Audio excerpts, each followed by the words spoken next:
intellects. So they are reported always foremost. So I thank all the teachers on the sports day that they have reached here all the preparations. I think all these preparations have been someday done by the different teachers, sport teacher or extracurricular activity teachers have done or prepared these children for their performance and all the programs here. Especially sports में हमारा मानना ये है, मेरा मानना है कि जब भी कभी बच्चों के स्कूल में आता हूँ, it is just like old days come again, इसको बोलते हैं नॉस्टैल्जिया। पुरानी चीज हमेशा अच्छी लगती है। जब भी कभी बच्चों के बीच में आता हूँ तो अपना बचपन भी याद आता है। And it takes almost 35 years I have left the school in 35 or 40 years. I am 50 years old. My schooling has almost been 40-45 years back. उस समय भी स्पोर्ट्स होते थे, but the current scenario has changed rapidly. हमारे समय में sir भी हमारे साथ के हैं, मैम लोग भी लगभग उसी एज ग्रुप के हैं हम लोगों के समय एक चलती थी कहावत, बड़ी कॉमन थी, खेलोगे कूदोगे होगे खराब और पढ़ोगे लिखोगे तो बनोगे नवाब। But this has been entirely changed in the last 40 or 45 years. Because educationalist हैं, सीबीएसई बोर्ड्स के जो भी होते हैं, जो लोग सिलेबस डिफाइन करते हैं, अब तो न्यू एजुकेशन पॉलिसी आ गई है, नैप, वो भी इम्प्लीमेंट होने के कगार पे और कई कोर्सेज में इम्प्लीमेंट भी होगी न्यू एजुकेशन पॉलिसीज।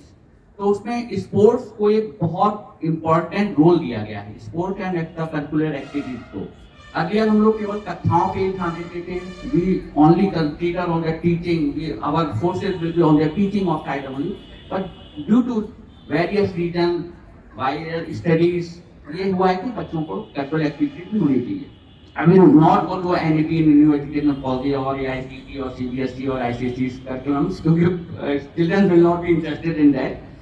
तो एक सिंपल सी बात है बेटा कि अब खेलों का महत्व, स्पोर्ट्स और करिकुलर एक्टिविटीज एक बहुत रोल प्ले करने वाले हैं आपके आने वाले कैरियर में।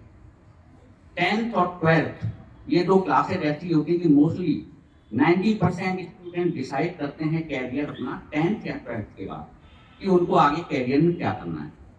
लेकिन इसमें सबसे इंपॉर्टेंट होता है कि whatever career you choose, आप इंजीनियरिंग लाइन के लिए सोचते हैं या मेडिकल लाइन के लिए सोचते हैं या कॉमर्स के बच्चे चार्टर्ड अकाउंटेंट या सीए के लाइन में जाने की सोचते हैं या डिफरेंट फील्ड हैं, teaching is also a good field. Well, teachers are always should be the first priority, but as you know teachers का काम क्या है, हम रास्ता दिखाते हैं, रास्ते का आपको चलना सिखा देते हैं, उसके बाद हम आपको हाथ की उंगली उस रोड पे छोड़ करके हम फिर अगले बच्चे की उंगली थाम लेते हैं, लेकिन उस रास्ते तक पहुंचाने का काम टीचिंग का होता है। तो teaching is also very important. अब मैं भी टीचर हूं तो obviously I will appreciate the teaching line first, but all careers are good. अब उस कैरियर में क्या है कि आपकी पर्सनालिटी बहुत इंपॉर्टेंट होने वाली है। कंपटीशन बहुत है, आप पढ़ लेंगे, आप टेस्ट पास कर लेंगे, नीट पास कर लोगे, जेईई का पेपर पास कर लोगे, डिफरेंट कॉम्पिटिटिव एग्जाम पास कर लोगे, लेकिन जो 4 ईयर स्टे है वहाँ पे 3 साल का स्टे या 4 साल का stay, they groom you in the personality also. पहले हम लोग इंजीनियरिंग कॉलेज, मेडिकल कॉलेज में जा करके इस प्रकार की कम्युनिकेशन स्किल्स हैं, सॉफ्ट स्किल्स, सॉफ्ट स्किल होती है कि आपको कैसे बात करना है, कैसे प्रेजेंट करना है, कैसे इंटरव्यू फेस करना है, हम लोग जाके इंजीनियरिंग और मेडिकल में सीखते। मेरे समय में था, हमारे स्कूल टाइम में इस प्रकार का कोई प्रोग्राम कॉलेज में नहीं होते थे। हम लोग इंजीनियरिंग कॉलेज में जब पहुंचे वहां पे जाके मालूम चल गया पढ़ने के अलावा भी कुछ और सीखना है। तो ये इट इज गुड कि जो कंसिस्टेंट गवर्नमेंट की पॉलिसीज बन रही है वो इस प्रकार से बन रही है कि हम लोग राइट फ्रॉम द नर्सरी से लेके हम 12th को हम स्कूल में ही बच्चों को इक्विप कर रहे हैं सॉफ्ट स्किल से। सॉफ्ट स्किल में स्पोर्ट्स भी है, करिकुलम एक्स्ट्रा करिकुलर एक्टिविटीज में। तो स्पोर्ट्स डे पे आप लोग आज खड़े हैं, बच्चे बहुत देर से धूप में खड़े हैं, मैं बहुत जल्दी अपनी बात को खत्म करूंगा। स्पोर्ट्स में टेक पार्ट, जीतना हारना मैम ने अभी कहा, winning is not important, participation is important.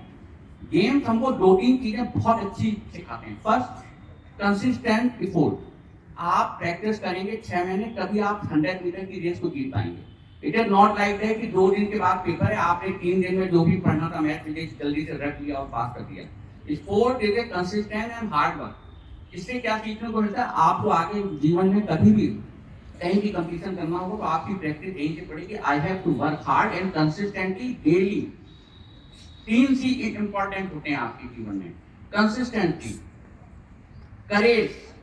तो ये चीज स्पोर्ट्स से आती है। जनरली मैंने देखा है पढ़ने वाले बच्चे तो खैर एकेडमिक में जो एक्सीलेंट होते हैं वो तो खैर कहीं ना कहीं अच्छे ही करते हैं, लेकिन एक और फिगर है कि जो बच्चे स्पोर्ट्स प्लस एजुकेशन दोनों में, एकेडमिक एंड स्पोर्ट्स में इवन इक्वली कंट्रीब्यूट करते हैं, they get more successful career after getting a career. Career लेना तो आसान है, लेकिन आज उस कैरियर में कंसिस्टेंटली बने रहना सबसे डिफिकल्ट हो रहा है। पहले क्या होता था, गवर्नमेंट जॉब मिल गई, यू आर श्योर कि अब तो 60 साल तक मेरी नौकरी चलेगी। Now the service condition has been changed entirely. Private sector you keep on learning. जो लोग प्राइवेट में, जिनके पेरेंट्स होंगे और सर लोग जानते होंगे, software industry changing every 6 month. हर 6 महीने में कंपनी चेंज हो जाती है, उसके प्रोफाइल चेंज हो जाते हैं, रिक्वायरमेंट। तो please all students should have a game activity in their hands. कहीं भी करिए, कुछ भी खेलिए। एक तो इससे फिजिकल फिटनेस बहुत अच्छी रहती है। अब तो कई भर्तियां भी आ रही हैं पुलिस के, कई बच्चों ने अप्लाई भी किया होगा, आपके यहाँ से नहीं, आउटसाइड हमारे बच्चों ने अप्लाई किया। तो स्पोर्ट इज ए प्लेटफॉर्म जहाँ पे आप अपने को फिजिकली फिट रख सकते हैं।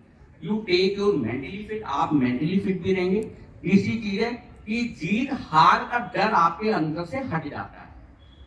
अगर 10 बच्चे 100 मीटर की रेस में दौड़ रहे हैं, आप सबको पता है there should be only 3, first, second and third, फिर भी 10 बच्चे दौड़ते हैं ना, बिकॉज उनको लगता है कि आई कैन विन।